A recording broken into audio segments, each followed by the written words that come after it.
Assalamualaikum warahmatullahi wabarakatuh. Bismillahirrahmanirrahim. Anak-anakku yang berbahagia, hari ini kita akan belajar tentang perkembangbiakan tumbuhan. Ya, ini adalah materi tema 1 subtema 4 tentang perkembangbiakan tumbuhan. Sebelum kita mulai pembelajaran, alangkah baiknya kita awali dengan membaca basmalah terlebih dahulu. Bismillahirrahmanirrahim. Anak-anak, perhatikan baik-baik ya. Hari ini kita akan belajar tentang perkembangbiakan tumbuhan. Cara berkembang biak tumbuhan itu ada dua cara ya. Jadi yang pertama adalah dengan cara alami.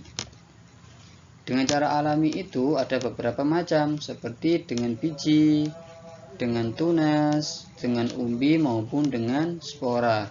Jadi tumbuhan itu bisa berkembang biak dengan cara alami, ada yang dengan bijinya, ada dengan tunas, ada yang dengan umbi, ada juga dengan spora ya. Sementara dengan berkembang biak dengan cara buatan itu tumbuhan memerlukan bantuan manusia seperti mencangkok, menyetek ataupun menempel ya. Jadi cara perkembangbiakan tumbuhan alami itu adalah tanpa membutuhkan bantuan manusia. Sedangkan cara perkembangbiakan tumbuhan dengan cara buatan itu memerlukan bantuan manusia. Masing-masing ada caranya sendiri-sendiri. Untuk itu yang pertama, anak-anak, kita akan membahas tentang cara perkembangbiakan tumbuhan dengan cara alami. Perhatikan slide yang sudah Ustaz tampilkan. Nah, yang pertama adalah dengan cara biji. Anak-anak, biji adalah bakal calon tumbuhan. Ya, biji itu terdapat di dalam buah. Kalau kalian pernah punya mangga, di dalam mangga itu ada bijinya, ya. Nah, itulah yang disebut dengan biji. Biji nanti itu bisa menjadi bakal calon tumbuhan baru. Nah, kalau kalian pernah lihat biji mangga, anak-anak, itu ada berbentuk seperti ini. Perhatikan baik-baik. Nah, itu memiliki bagian masing-masing. Bagian yang pertama adalah selimut biji yang paling luar dari biji mangga contohnya. Dia adalah namanya selimut biji. Selimut biji ini fungsinya untuk melindungi biji yang ada di dalam. Yang kedua adalah embrio.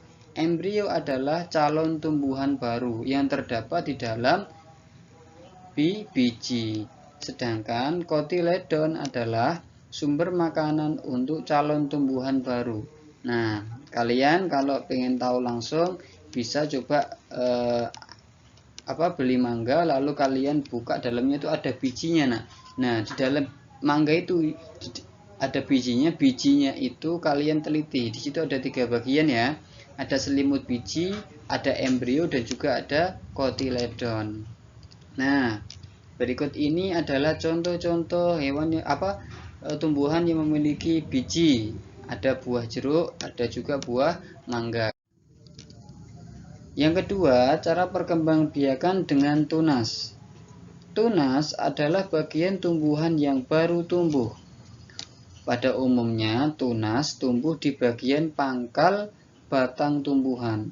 Contohnya, tunas terdapat pada pohon pisang dan pohon bambu.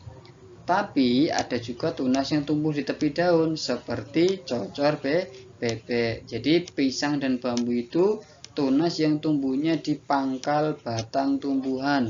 Kalau di ujung tepi daun namanya tunasnya cocor bebek ya.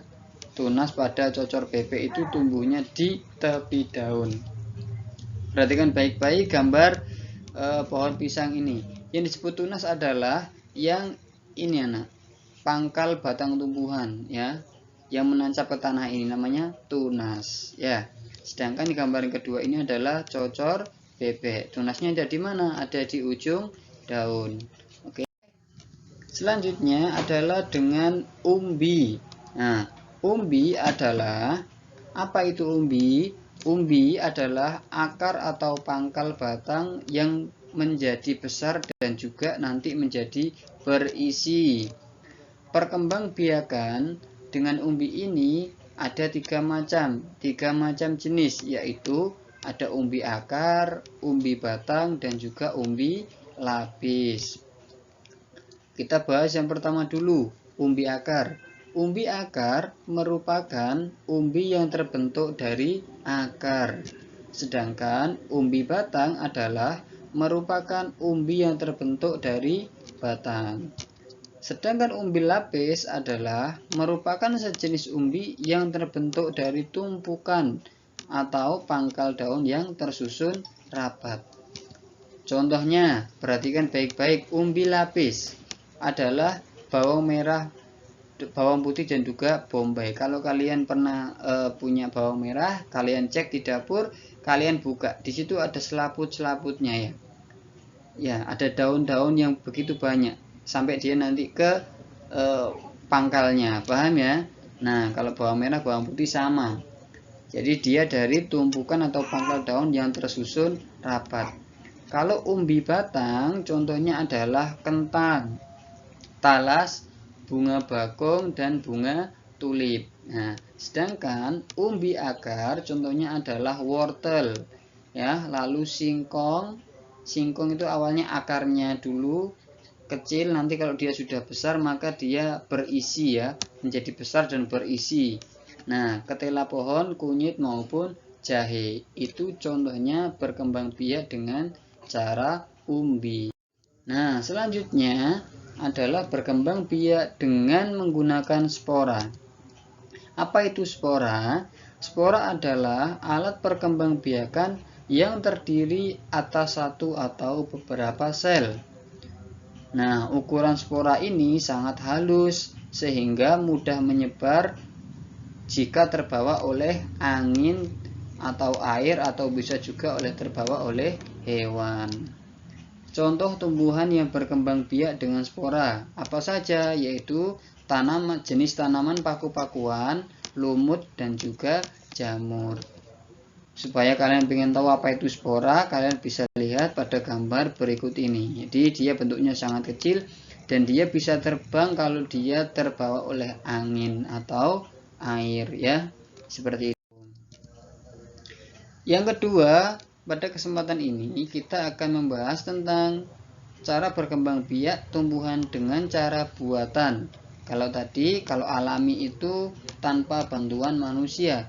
Kalau buatan itu memerlukan bantuan manusia. Contohnya mencangkok, menyetek, atau menempel. Yang pertama dulu kita bahas yaitu mencangkok. Nah, mencangkok itu anak-anak adalah contoh perkembangbiakan vegetatif buatan. Gimana cara mencangkok? Yaitu menumbuhkan akar tumbuh dari batang tanaman yang dicangkok. Melalui akar tumbuh dari batang tanaman tersebut, kemudian dapat diperoleh tanaman baru. Sementara sifatnya dari keturunan yang dihasilkan adalah sama dengan induk. Nah, lebih jelasnya ini ya. Kegiatan mencangkok, perkembangbiakan dengan cara mencangkok itu punya kelebihan dan kekurangan. Perhatikan baik-baik, kelebihan dari metode cangkok adalah membutuhkan waktu yang tidak lama. Sementara kekurangannya adalah perkembangbiakan ini akan menghasilkan tumbuhan dengan akar yang kurang kuat karena dia dari ranting atau cabang.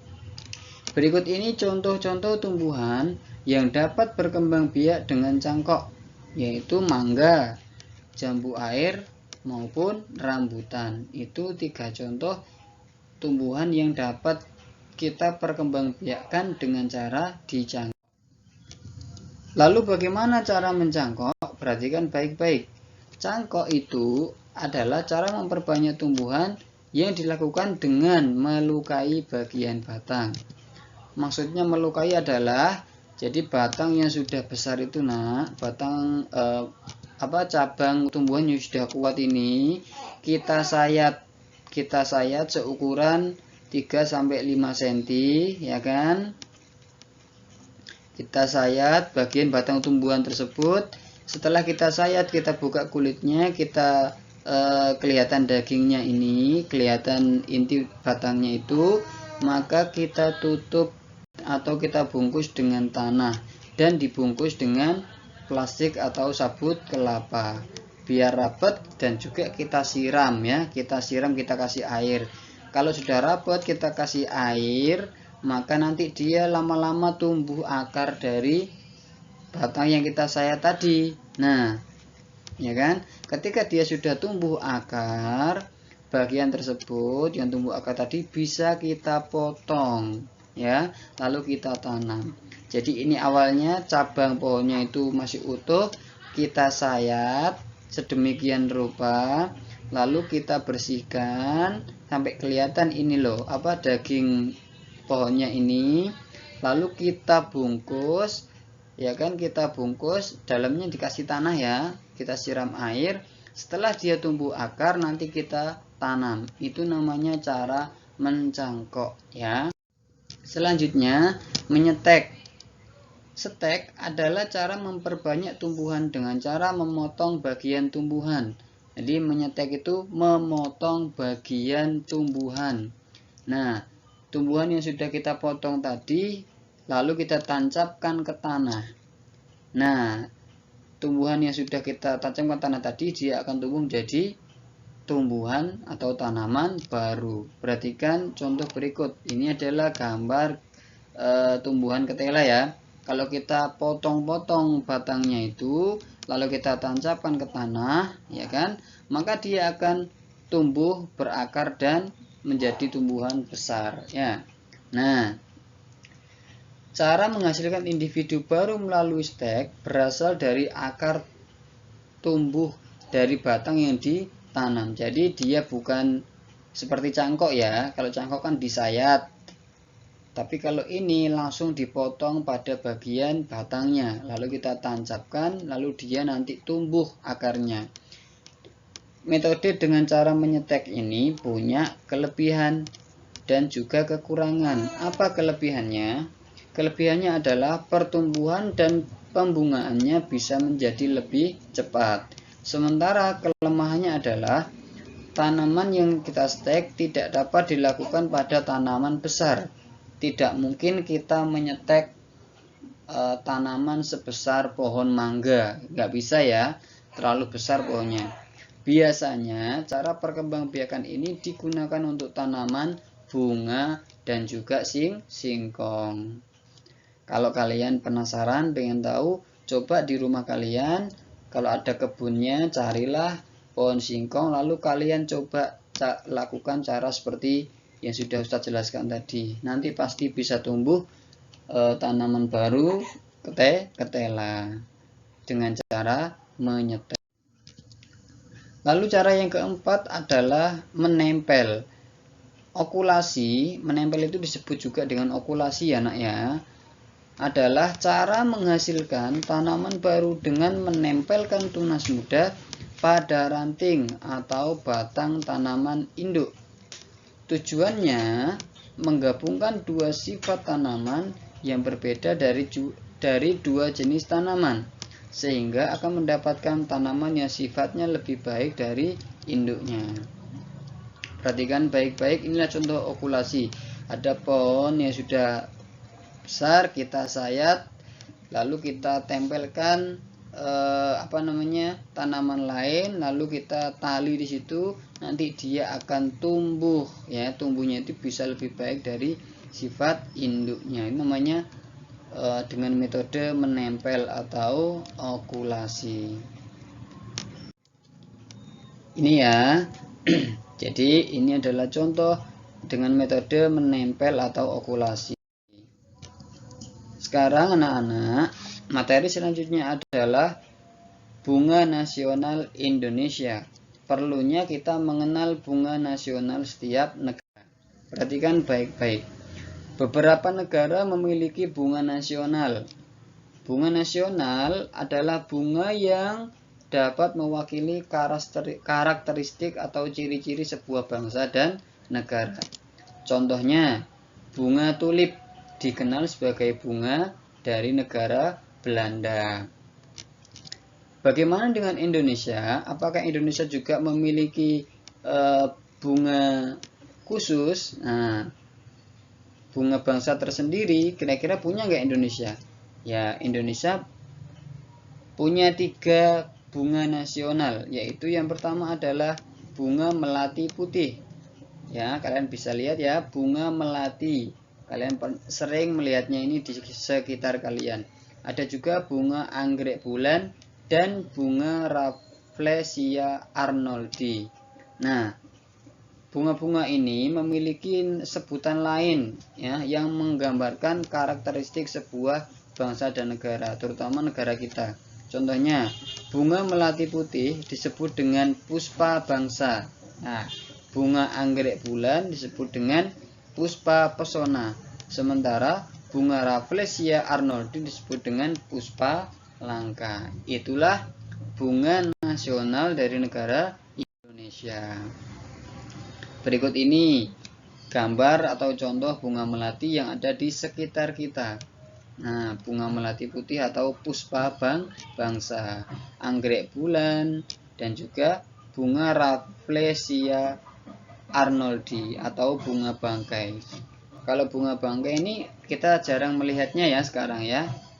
Kalian bisa temukan atau searching di YouTube atau Google supaya pengen tahu. Bunga ini indah sekali. Nah, kalau bunga melati kita udah sering lihat. Tapi kalau bunga Rafflesia arnoldi ini kita jarang lihatnya ya.